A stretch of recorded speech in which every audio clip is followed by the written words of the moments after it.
you need to really communicate clearly on what you want and see if you can come to terms and find a way that works both for you and also works for the seller, and try to make it work. If it doesn't, and if you can't come to terms with that, then what you have to ask yourself is this really worth me not buying the home?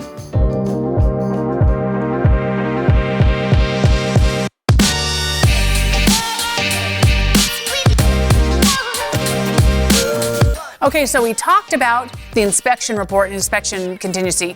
Let's talk about negotiating the repairs. Let's get a little deeper into that. Good. So it's time to submit to the seller the RE10 or the inspection contingency notice. We've done our inspections. Now we're going to submit in writing what we want done about this. So what is it? Okay, What's this RE10 thing? It's the inspection contingency notice form. Sometimes they call it RE10 like you just did.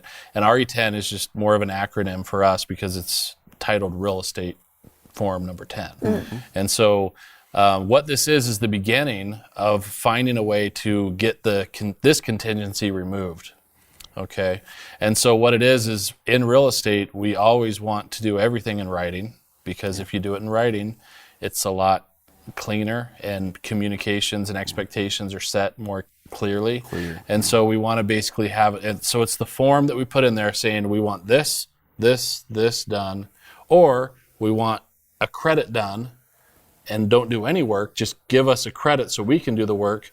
Or you can also say on there, we've done the inspection, everything's fine, and we don't ask for anything to be done, and we will release our contingency. So you can do nothing and release it. You can ask for something, a credit, or you can ask the seller to do necessary repairs. Can I also cancel?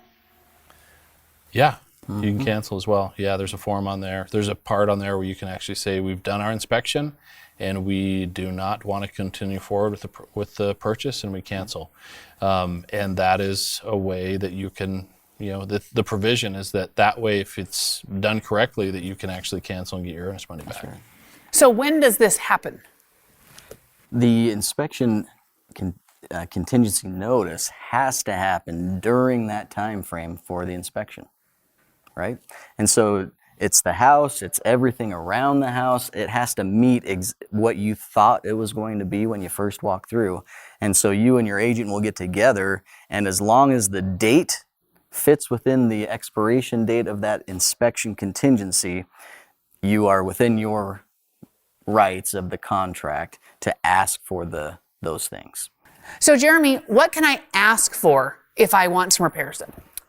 As a buyer in this point of the transaction, you can ask for anything.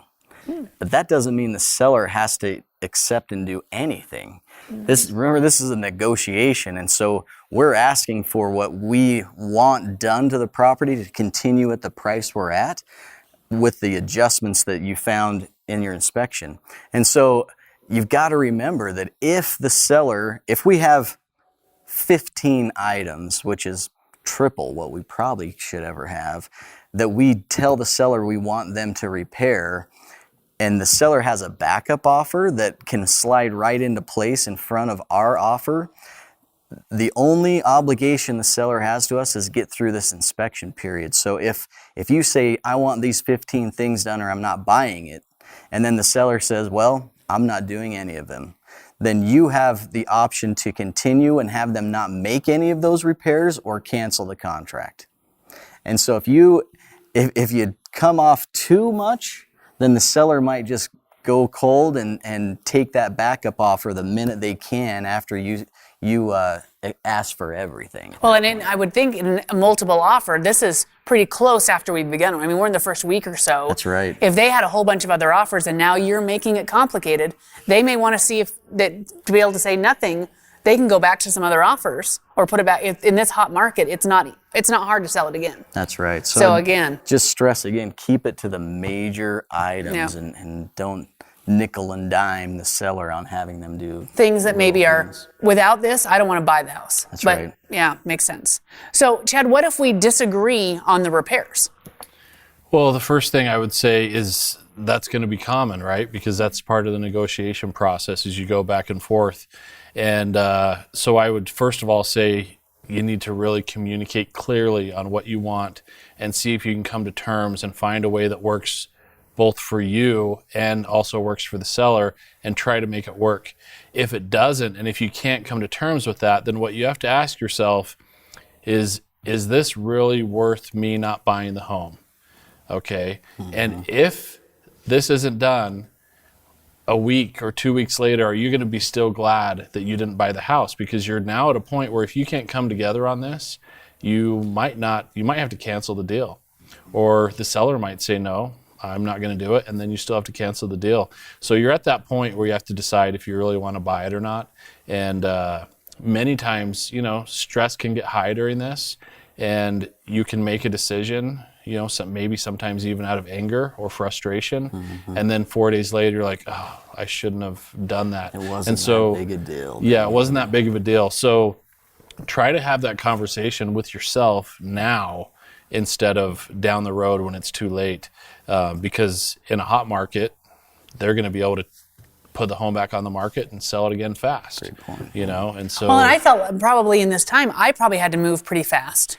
And so I was under a little bit of pressure making my offer, and now maybe I'm a little nervous. And if I let those nerves come in and take that on, I may lose a house over nerves, and I could have really loved that house. That's right. Yeah. Yeah. And we see that a lot. Yeah. I mean, it's a different scenario with every type of the market that you're in. So. Yeah. So Jeremy, how long, once I submit that in writing, what I want repaired, how long does the seller have to respond to that? Good question. So if you've asked for items that they need to think about, you tell them in our initial contract, purchase and sell agreement, how many days they have to respond. So the default is 3, but maybe you put in there 10 or 7 or whatever you and your agent agreed on. So, but the default is 3. So they typically have 3 days to mull it over, and they're either going to come back and say, okay, we'll fix it. And if they do, you're moving forward. You're in the next phase of the contract, and the inspection period is over. If they say no, then it's back to the drawing board, right? And so that's where you get with your agent, and those time frames are so essential. And it's great that you're not alone, and we're not alone as an agent. We have a team. We're all watching those things, so we know where the expirations dates are, and we're not going to let something slip through the cracks that may harm you long term as well. So who pays for the repairs, if we agree?